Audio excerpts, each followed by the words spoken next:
Institute.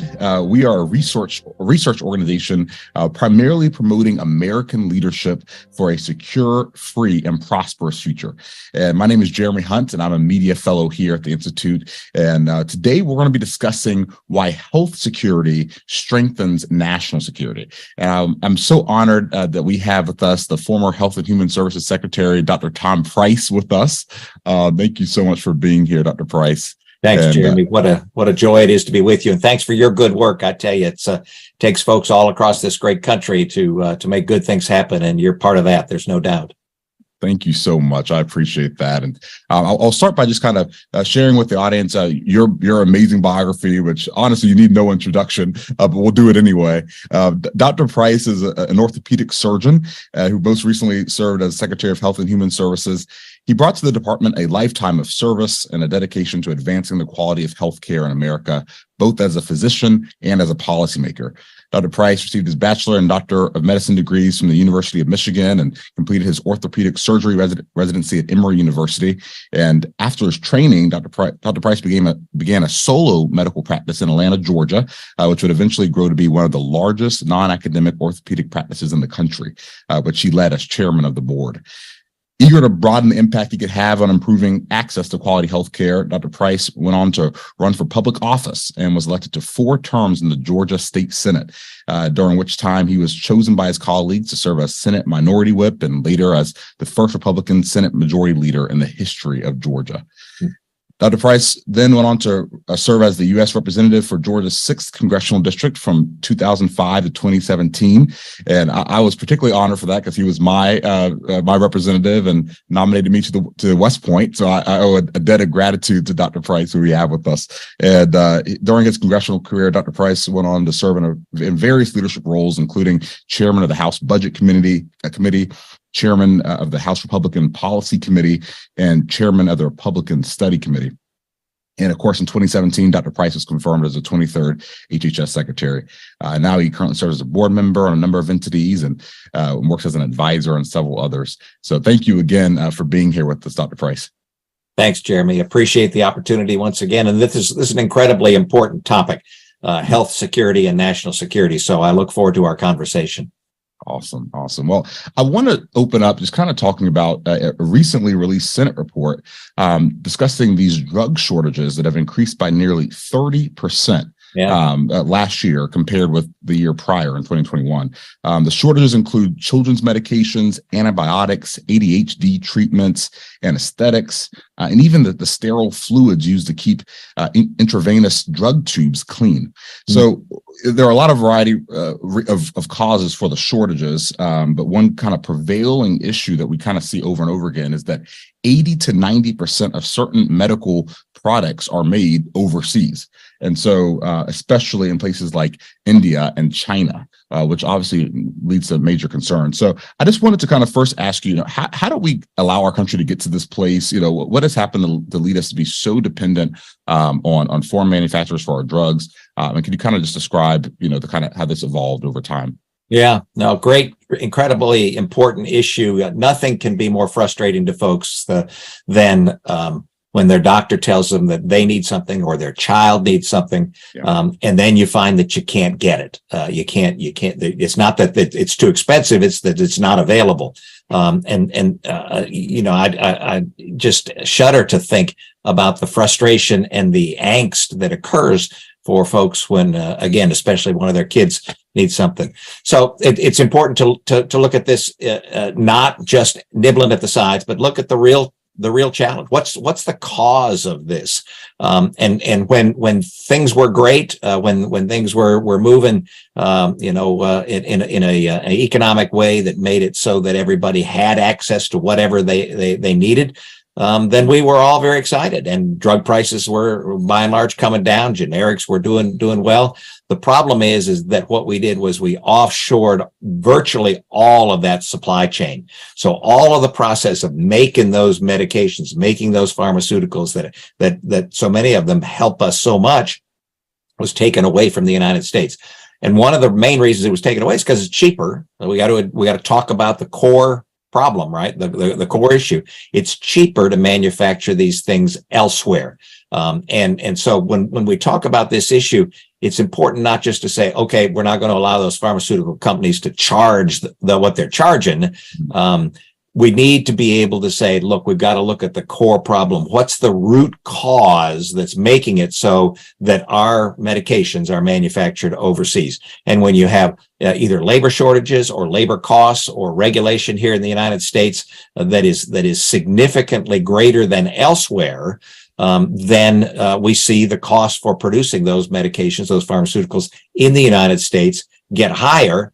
And in a capitalist market, in a market where price rules the day, folks are going to look at one medication and medication A and medication B, and one's made overseas, but it's a whole lot cheaper. Then they're going to say, I'll go with the cheaper one by and large. And so that's one of the main reasons that we have the challenge that we do. And if we're going to address this challenge, we need to address the root cause problem, why we're in this situation, and say either we're going to pay more for our medications, or we're going to accept the lower price, but we're going to make certain that they're as safe and effective, and that we don't lose the ability in the supply chain to get the medication to our fellow citizens here in America. So big issue, big question, and really important to talk about. Do you believe there's work for Congress to do, or even the president to do, to ensure that we can keep that supply chain more secure and to make sure that our costs are still as low as possible? Do you see any kind of policy work to be done on that level? Yeah, there's a whole lot of education that needs to go on in the pharmaceutical arena, because there's always a boogeyman, right? There's always somebody that's making these medications cost too doggone much. And big pharma is usually the fall guy, and that's all right. Sometimes they ought to be the fall guy. But the real challenge that we have in terms of pricing for medications in this country is that we here in the United States, by and large, pay for the research and development for pharmaceuticals for the entire world. Pharmaceutical companies have done extremely well in their innovative aspects, the kinds of things that they're bringing to the market right now, the precision medicine, the individualized medicine. This is incredibly exciting stuff, and much of it will be able to mitigate suffering or decrease diseases, or even cure diseases that we thought never would be possible to be cured. That innovation is possible because of the reward that those pharmaceutical companies get for their investment. So they get a return on that investment. Now, why is it that we pay for more of it here in the United States than elsewhere? I would suggest it's because of a trade practice that we have, not necessarily a medical or a health practice that we have. So when a big pharmaceutical company here in the United States wants to sell one of its medications to another country, to citizens in another country, they go to that country and they say, we'd like to sell this little purple pill because it cures XYZ. And that country, even developed countries, even very advanced developed countries, many of those countries will say, you're welcome to sell it here, but you can't charge more than X. You can't charge more than this price. And that price rarely covers any of the costs of the research and development. So that makes it so that we here in the United States shoulder even more of the burden. So our trade representative ought to be able to say to that country, we're not going to allow our pharmaceutical companies to sell that medication to you unless you cover the part of the cost of that research and development. That makes it so that their drug costs are a little more expensive in those developed countries, lowers the cost for medications here in the United States, spreads the burden for the research and development for these innovative drugs that are so incredibly important. In terms of supply chain, we've got to make certain that we have individuals from the FDA and from the United States Health Services companies be able to have their fingerprints on every aspect of the supply chain. So if it's made here in the United States, that's wonderful. However, if it's made elsewhere, we need to make certain that we know that those products that are being used in that supply chain are of the highest quality, and that the drug is what you buy, what you purchase, what you take is what it says it is, and it is in the concentration that it's needed to be able to cure the disease or the illness or the symptoms that you have. Amazing. So it seems that there's such an intersection here between even having better trade policy, and I mean, it all kind of intersects. And it's amazing how you can't just kind of segregate the issue into one kind of discrete thing, but it really intersects into a lot of different practices that our country has to have going forward. And it really does. And so often we don't look for that root cause. Right. We don't do the root cause analysis. We don't look for that main central problem. And you, in your history, the work that you've done, you know that unless you solve that root cause, unless you address that issue, you're never going to get to the right solution. That's right. That's right. And I want to talk. So for those at home, should we expect these drug shortages to continue? Is this something that you think that just kind of was kind of exacerbated by COVID and everything, or is this something? What do you kind of see as what's going to be the future? With this particular issue. Yeah, I wouldn't be surprised in certain areas. Some of the raw product, the natural product, are there. There are some decreases in supplies that you've got out there, and so whenever you have that kind of challenge in the supply chain, then you're going to have difficulties in getting the end product. But again, we can do a lot more to ensure that it's safe, ensure that those supplies, that supply chain is going to be well served, and make certain that we're able to provide the medications for our fellow citizens. Absolutely. And then kind of finally, when we think about national security, and obviously a big part of that is making sure that our population has the medications that we need. Do you think there's ways that maybe we should kind of open up the conversation more, that we have healthcare experts talking about prescription drugs with the same folks talking about our deeper national security concerns? I mean, how do we kind of nest those two issues together? Yeah, when I was in Congress and then at HHS, I always thought it was important to have interdepartmental communication. So different areas of the government, the Defense Department, State Department, Commerce Department, all of those areas also have to communicate with each other, but also with HHS. So when we set a policy in place, when we want to make certain that this supply chain works, that we're able to get those pharmaceuticals, it's not just one individual that's in charge of that. It's an entire executive level government that is running these programs and running these systems. And unless they're communicating with each other, which oftentimes they aren't, you'd think that they would be, but oftentimes they aren't. Unless they're communicating with each other, then we're destined to have more problems. Absolutely. Well, thank you for sharing on that. And I kind of want to shift gears a little bit to talk about the World Health Organization and kind of what's going on at the international level. Recently, the World Health Assembly agreed in December 2021 to negotiate an international agreement aimed at coordinating pandemic responses. And the WHO is aiming for a treaty by May 2024. That's their kind of goal date to roll this out. But under the draft treaty, the United States would be obligated to hand over 20% of its medical supplies, including diagnostic tests, antiviral medications, and vaccines, to the WHO for global distribution. And Article 10 of the draft treaty even specifies this to be done in real time. I mean, even before American needs are met.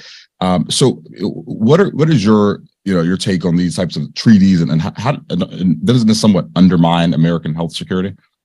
Yeah, this is an incredibly important topic, and again, folks kind of assume that there's a system in place that allows for the smooth progress of whatever's necessary from a medication standpoint or a health standpoint, especially for those in the developed world.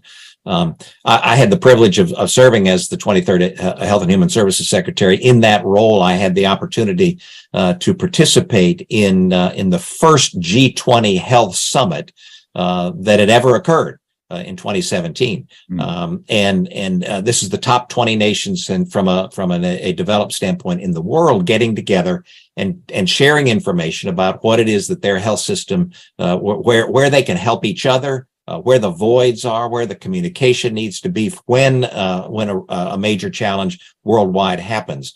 And I was stunned that the first time that those countries had gotten together to talk specifically about health, and the health secretaries get together and those in charge with these challenges, that it was the first time that it ever occurred. So I think there can be a whole lot more work to be done to make certain that kind of communication occurs. However, the first role of the United States government is to make certain that its citizens are cared for from a health standpoint. So seeding any information, seeding any knowledge, seeding any supply that we in the United States have to other nations prior to taking care of our own population just doesn't make any sense. Now, that being said, it's imperative that we work with all the countries on Earth, because these bugs that go around, they don't know any borders at all. And so we've got to make certain that we work closely with other countries in the world and develop those relationships so that we know that there's a trusting communication and truthful information that's being shared. Right now, I would suggest that we've got huge problems with China and the lack of transparency and the lack of information that China is willing to provide, not just to the United States, but to the world.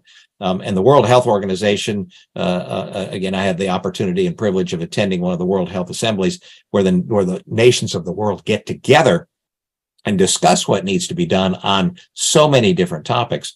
But China hasn't been transparent, and the World Health Organization hasn't been holding their feet to the fire in a way that's absolutely necessary and vital. And so that communication, that process absolutely needs to be put in place, and it hasn't, to my understanding, and from my perspective, hasn't been done in the way that it needs to be in order to make certain that the American people are protected. Absolutely. And, you know, on the topic of China, many people are saying that China is kind of manipulating the World Health Organization to kind of take even more control of kind of how these global pandemic responses roll out. So do you believe that the United States, are we continuing to take the lead in these organizations, or are we seeing this kind of rollback of some of our authority and increase of what China's doing in some of these international health organizations?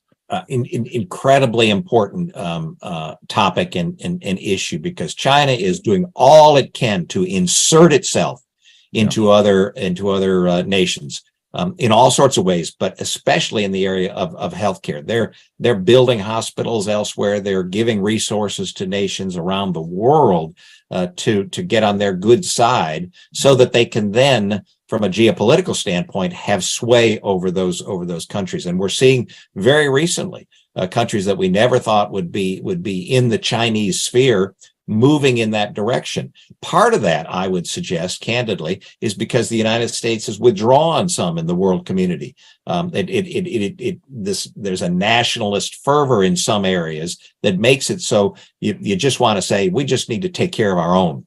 And that's true. But in the area of health and the area of disease, it's difficult and maybe impossible to take care of your own unless you're engaging in a worldwide arena and national scope, international scope.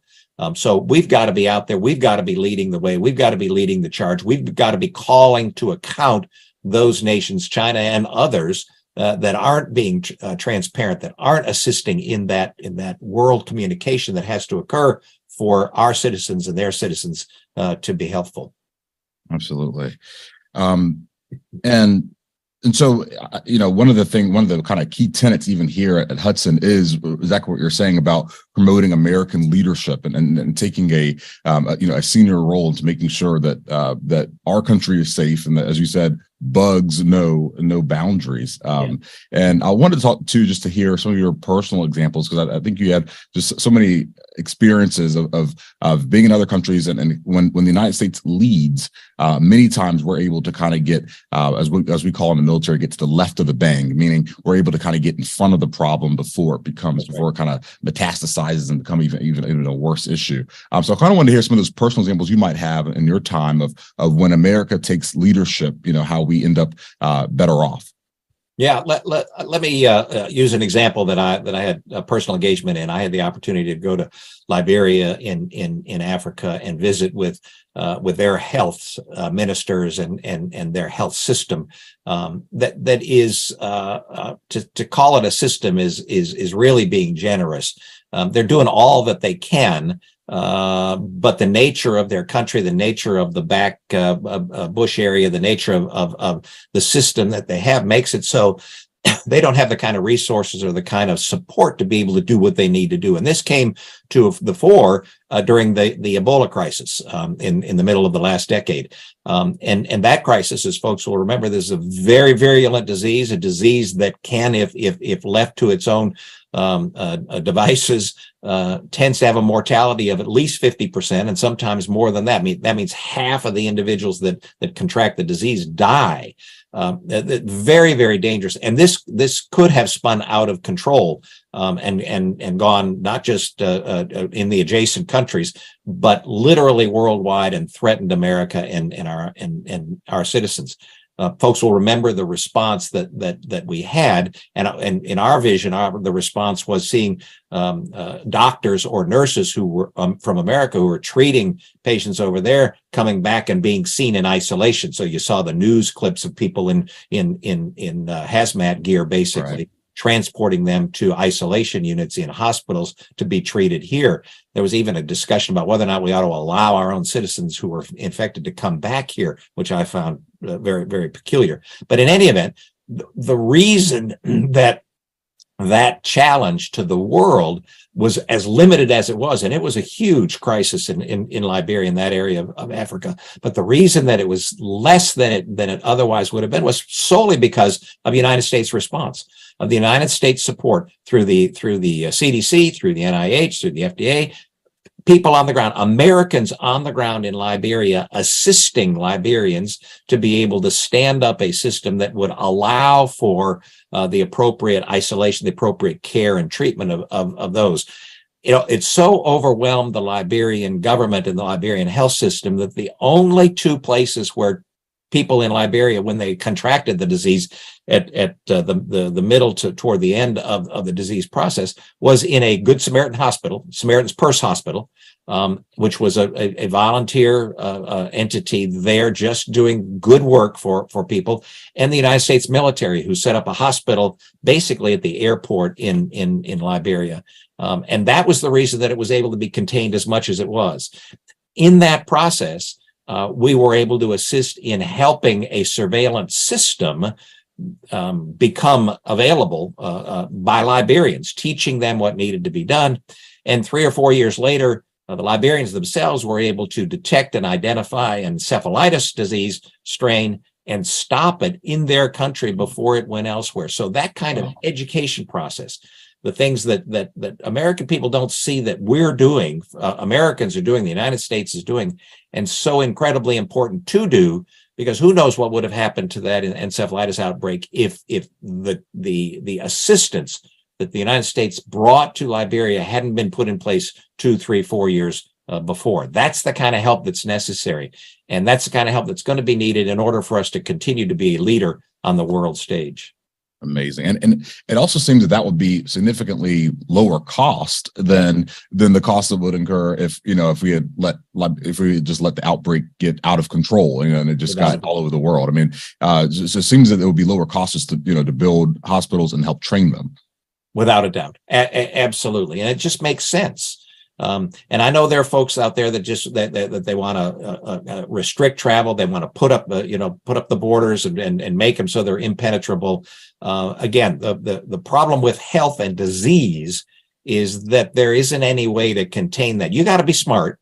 You got to make certain that you're screening folks, that you're doing the right things, that you're taking the right processes and procedures where people are being screened, potentially in the city elsewhere in another country before they come to the United States.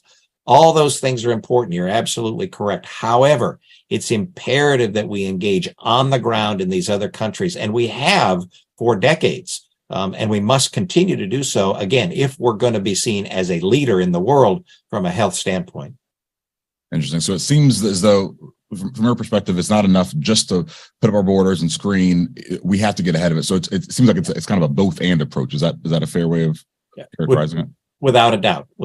And if we don't do it, there's a huge void, and either that void gets filled by somebody else who doesn't necessarily have the kind of generosity and helpful spirit that the United States does, or it's not going to be filled. And both of those are bad outcomes, because if it's not going to be filled, that means the world gets more dangerous from a health standpoint, but from a national security standpoint as well. If it gets filled by some other actors, China and others who don't necessarily have the kind of altruism that I would suggest the United States has in many, many different areas, and certainly in healthcare, then that decreases the ability of the United States to lead in areas where it must lead if the world's to be safer and more healthy.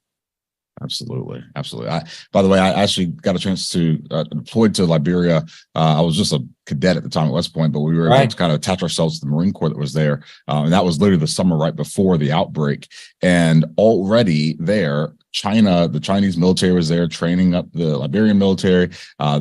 China was building roads and different infrastructure, and literally stripping their country, stripping Liberia of all sorts of resources. I mean, they were building these roads and then stealing their rubber, from Liberia and using those roads to get it exported right out of their country. And so it's amazing how China is continuing to be on the move. They're continuing on their kind of multi-generational effort to supplant the United States as an international leader. And so it's a dangerous time we live in, and we certainly can't. Without a doubt. And you saw firsthand exactly what happens on the ground. And there's this sense about some in America that there's a moral equivalence between the activity that the United States does overseas and the activity that China's doing overseas, that it really doesn't make any difference which one prevails in certain areas. I would suggest that that's absolutely the wrong position to take. Because as I mentioned, there's an altruism on the part of America, on the United States. Now, that's not to say that we don't benefit from being in these countries, because we do. But what we don't do is as you say, strip the resources from these other countries in ways that leaves them less likely to be able to succeed, or, and from a health standpoint, to be able to care for their own citizens. Absolutely. And on the topic of China, I want to also discuss, we would be remiss if we didn't discuss the COVID-19 Origin Act of 2023, declassifying the documents relating to how COVID-19 was released to the world. And we know now it was leaked from a lab in Wuhan, China. Do you mind kind of talking us through, how this all kind of developed over time, and the kind of importance of getting this information out to the public? Yeah, this again is an incredibly important topic. I wrote an article in March of 2020. This is right after COVID broke, and I wrote an article entitled "The Good, the Bad, and the Ugly." And the ugly part of COVID was, from my perspective at that time, that it emanated from China, and we knew that it was highly unlikely that China was going to be transparent about the information that they had about the source of all of this. Folks say, well, we're 3-4 years into this. It doesn't make any difference anymore. Why do we want to know where it came from? Whether it's from the wet lab, or whether it's from the laboratory itself, the wet market, or whether it's from the laboratory or something else. Why does it make a difference? Well, it makes a difference because from a health standpoint, from a disease standpoint, from a public health standpoint, unless you know why things occur, you are much less likely to be able to prevent them in the future. So we work overtime to try to figure out what the root causes are. What causes cancer? What causes heart disease? What causes diabetes? What causes any disease process, so that we can attack the root cause and decrease the likelihood of you or me or anybody else getting that disease. If we don't know the root cause, if we don't know where all this started, then it is highly unlikely that we're going to be able to benefit from information from an education process and appreciate why the first major pandemic in nearly 100 years occurred, and what to do about it, so that we can make certain that our response from a world standpoint, but yes, from a U.S. public health standpoint, is better the next time than it was this past time. So that's why it's important. Now, China continues to obstruct and to be opaque about that kind of information that's readily available. They know where it came from. I promise you, they know where it came from. The problem is they're not sharing it, or they believe that if they're transparent and honest about where it came from, that would demonstrate either some weakness or some defect in their systems, and they're not interested in sharing that with the world. But that's one of the roles of the World Health Organization, and the World Health Organization and countries of the world need to hold China's feet to the fire to be accountable for, not to put blame somewhere, but to be accountable for the information, because there are bright scientists, bright public health folks all around the world, and they need that information in order to be able to respond to the next outbreak, because it's not if it's going to happen, it's when it's going to happen. And we want to make certain that when it happens, that we in the United States and folks around the world are able to respond to a greater and more effective degree, so we don't have the kinds of deaths and illnesses and sequelae from the disease COVID that we have currently experienced. And what can we do? I mean, China is going to continue to be irresponsible and continue to put the world at danger. I mean, how do we have any kind of are there any things that we can do here in the United States to make sure we are at least better protected and less vulnerable to these types of horrible atrocities happening in the future? Yeah, so much of this is diplomacy. It's education, it's communication, it's developing the relationships. There have been times during the Cold War of late, and during times when nations were not necessarily seeing eye to eye, but where there still was communication. I'll use the space program as an example. Here, Russia is doing terrible things in Ukraine and in the world, and yet we are still cooperating with them from a space standpoint, so that our astronauts and their cosmonauts are able to be safe in the activities that they're doing and in the studies and the experiments that are being done to advance knowledge in the world. One would hope and pray that the kind of information that needs to be exchanged from a public health standpoint continues and is exchanged in a way even between adversaries. Because at the core of all of this is about taking care of every individual in the world. That doesn't mean that's our responsibility to do so, but it's our responsibility to set in place a system that shares that kind of information so that the wisest decisions can be made. So developing those relationships from a diplomatic standpoint, educating the American people about how important it is to make certain that we have those relationships, that we can't just put up a wall. We can't just say, no, we don't want to communicate with folks. Let them do their thing. We'll do our thing. In the area of health, that doesn't work, especially in the area of infectious disease. So that's why these things are so incredibly important from a health security and national security standpoint. Are there any tools? You talked about some accountability and holding China's feet to the fire for what's happened in the past as well. Are there any tools that we could use to actually do that? I mean, is there any way to actually get some level of accountability here?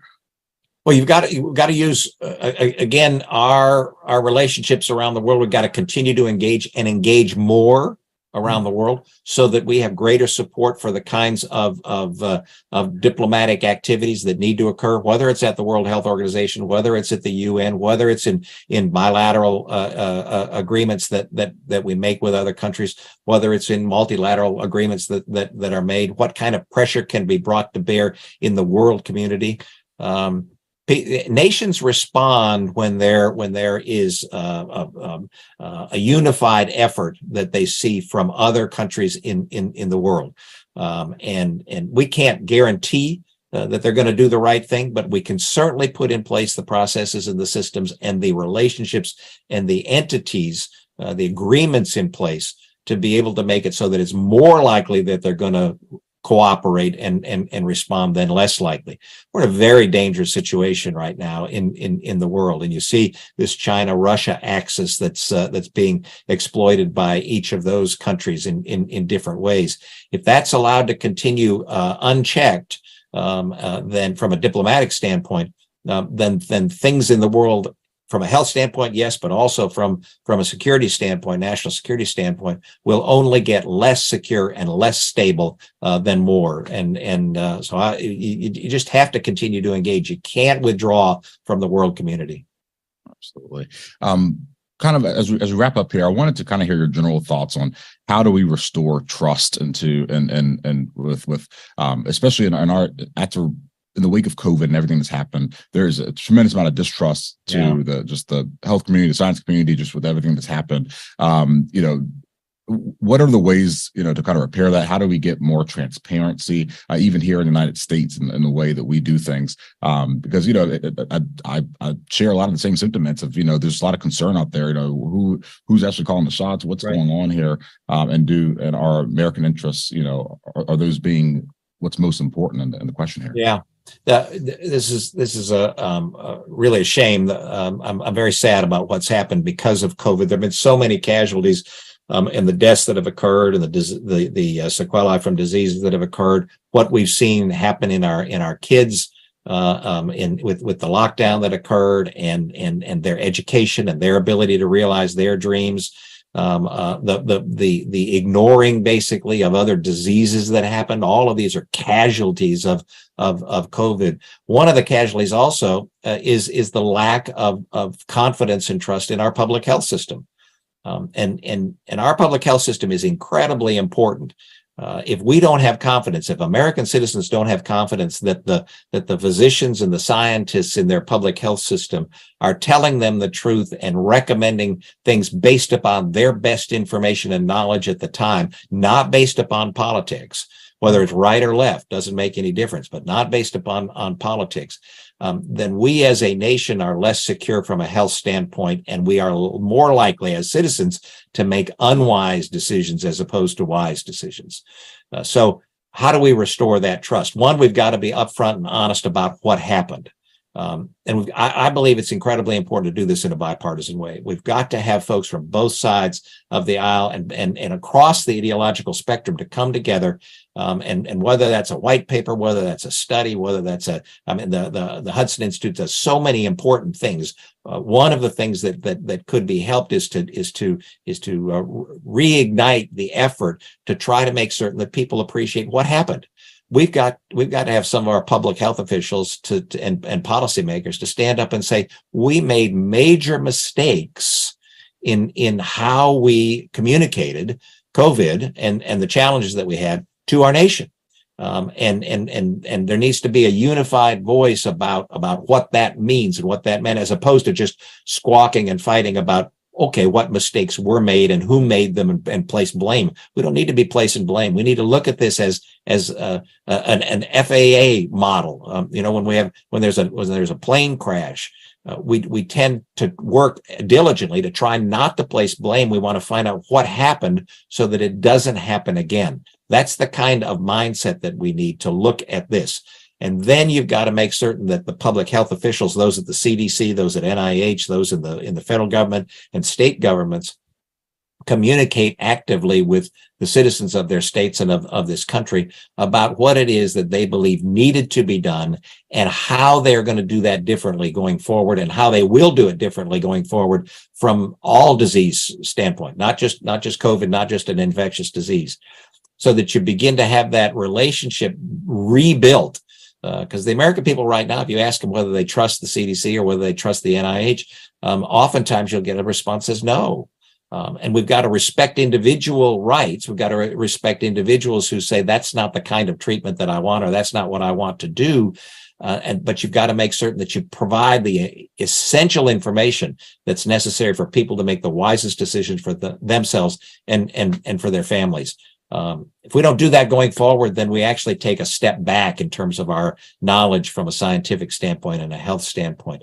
I think that's one of the results from what we're seeing right now, is that our life expectancy in this country is actually decreasing, has decreased for the last 3 or 4 years. That's the first time ever in the history of this country that we've seen a life expectancy decrease. All sorts of reasons for that, but one of them is, I believe, the lack of trust that has been generated in our public health system because of how we responded as a nation to COVID. Wow. Well, just thank you so much. I mean, it is very kind of a sober reminder of just the importance of really getting to the truth, getting accountability, and educating the public and understanding these issues deeper. So I just want to thank you for Dr. Price for being here with us and sharing your insights with us. We really appreciate it. And for those watching at home, you can please stay up to date with us. You can go to hudson.org and check out all of our new events coming up, and just stay engaged with us. We really appreciate it. And thank you for joining us. Have a great night. Thanks so much, Jeremy. Take care. God bless.